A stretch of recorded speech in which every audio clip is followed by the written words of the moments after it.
आजची उबाटाची पत्रकार परिषद ही केवळ वैफल्यातून घेतलेली पत्रकार परिषद आहे। 21 तारखेला जनता त्यांना त्यांची जागा दाखवून देणार आहे। 21 तारखेच्या पराभवानंतर घ्यायच्या पत्रकार परिषदेची रणनीती तालीम म्हणून त्यांनी ही आजची पत्रकार परिषद घेतली आहे। वास्तविक 21 तारखेला पराभवाचं खापर कोणावर फोडायचं? बोलबच्चन खासदारावर, गोडबोले आमदारावर का काळ्या कारभाराच्या नगरपालिकेच्या नगराध्यक्षावर?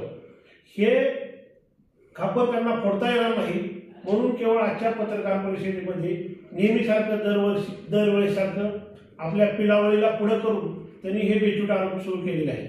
वास्तविक उबाटाकडे नगरपालिका असताना शहराची जी बकाल अवस्था झाली त्यामुळे शहरातील जनतेने ठाम ठरविले आहे की यांना तिसऱ्या नंबरवर पाठवायचं।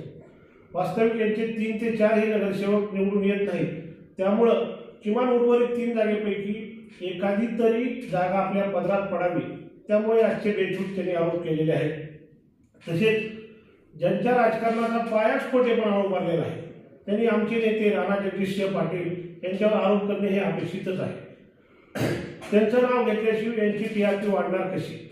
त्यामुळं दरवेळेस खोटं बोल, रिटून बोल हा यांचा अजेंडा आहे आणि तो आजच्या पत्रकार परिषदेत दिसला आणि तो यांचा अजेंडा कायम असणार आहे। येत्या 21 तारखेला जनता यांची जागा दाखवून देणार आहे। जनता भारतीय जनता पार्टीच्या मागे ताकदीनं, विकासाच्या मागे ताकदीनं धाराशिव जनता उभारणार आहे आणि विकासाला चालना देणार आहे। धन्यवाद।